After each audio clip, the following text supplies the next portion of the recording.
comme vous l'avez vu en quelques éditions, la jeune manifestation associative Escale 7 a pris beaucoup d'ampleur. Cette ampleur-là, on la doit notamment à tous nos partenaires publics, les services de l'État, les collectivités, mais sur le plan financier, on la doit pour beaucoup aux partenaires privés. Aujourd'hui, que le principal représentant de l'économie maritime en France et dans le monde, l'économie maritime française, le GICAN, soit partenaire d'Escale 7, ça veut dire qu'on a vraiment franchi une étape, qu'on est vraiment monté d'un cran. Donc aujourd'hui, c'est une grande fierté d'avoir les représentants de l'économie maritime française qui appuient Escale 7. Ça veut dire beaucoup de choses et je tenais publiquement à remercier François pour votre confiance. On essaye de perpétuer les traditions, le patrimoine maritime. Le patrimoine maritime à Escale 7, il ne baigne pas dans le formol.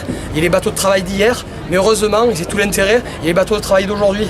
Les bateaux de pêche, les bateaux de commerce, les bateaux de plaisance. Et les acteurs d'aujourd'hui, c'est les gens qui sont représentés par le GICAN. Donc voilà, c'est important pour nous. Escale 7 contribue également à cette vitalité. Et c'est important parce que les bateaux d'aujourd'hui feront les traditions de demain. Voilà, le syndicat professionnel de la construction des activités navales.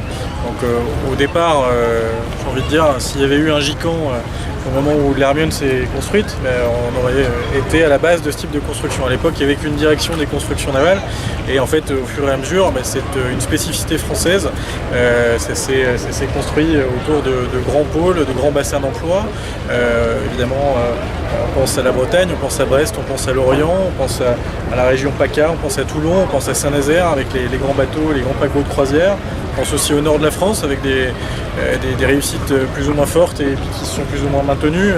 J'ai été à Dunkerque en poste, donc je sais la difficulté qu'il y a aussi sur le secteur de la construction navale.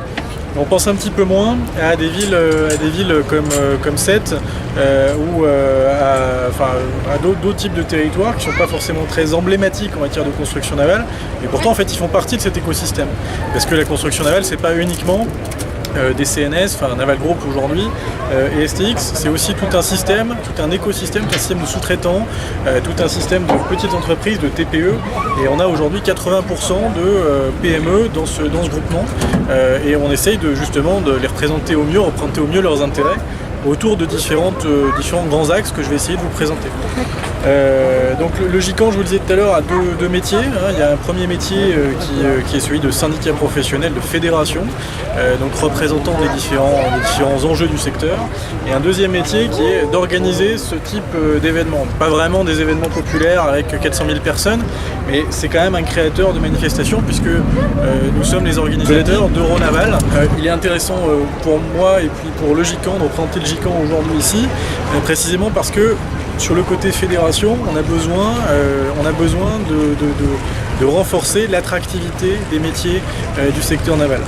Aujourd'hui, nous sommes, je vous le disais, en haut de cycle. Un haut de cycle, c'est ce qui s'est passé au printemps 2016, deux événements parfaitement extraordinaires, pas inattendus parce qu'il y avait beaucoup de travail derrière, mais c'est les grands contrats qui ont été passés par STX avec les croisiéristes, et c'est en même temps le contrat sous-marin avec l'Australie, le contrat dit du siècle, 34 milliards d'euros, qui permet une coopération entre la France et l'Australie qui durera des décennies. Pour assumer ce type de réalisation, pour assumer ce type de réussite commerciale, il est évidemment extrêmement important de pouvoir générer autour du secteur naval, de l'ambition navale de notre pays et de ces contrats qui sont passés, et de générer un enthousiasme, une attractivité des métiers. Et clairement, la formation fait partie de nos axes de travail privilégiés. Nous, on souhaite renforcer la formation, l'emploi, les compétences et attirer des jeunes vers ces métiers qui sont des métiers de l'industrie, qui sont des métiers qui sont relativement, faut pas avoir peur de le dire, plutôt bien payés. On parle Naval Group, l'ex des CNS, STX, CMN, Cherbourg et Piriou qui est basé à Concarneau. Donc ces quatre grands donneurs d'ordre, régions et ces quatre régions, ainsi que la Marine nationale et les ministères partenaires, ainsi que le cluster Bretagne Pôle Naval et l'UIMM et le GICAN sont partenaires pour essayer de labelliser des formations et de créer une identité en fait à ce secteur de l'industrie navale au plan de la formation et de faire en sorte que ces métiers soient valorisés. On a besoin de jeunes dans cette industrie, on a besoin de compétences et c'est à ce prix-là qu'on arrivera à maintenir l'excellence du système.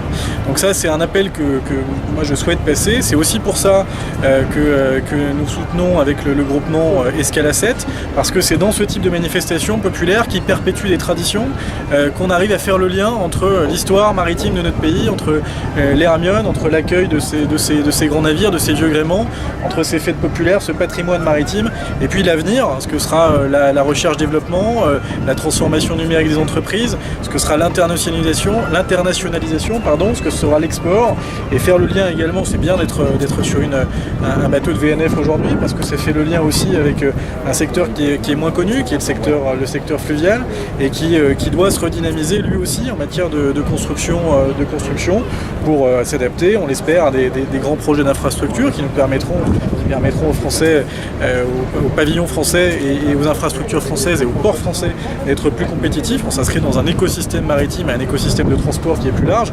Je pense évidemment au canal Seine-Nord. Vous avez le canal du Midi, ici le canal du Midi A7. Il y a le canal Seine-Nord qui était un grand projet du précédent gouvernement qui a été maintenu par le gouvernement actuel. Il faut pouvoir s'en satisfaire, dans l'espoir de voir se perpétuer cette économie maritime dont nous on fait partie intégrante. Voilà pour la présentation du GICAN et l'intérêt, le pourquoi du comment nous sommes ici et avec quel type de motivation. Merci beaucoup.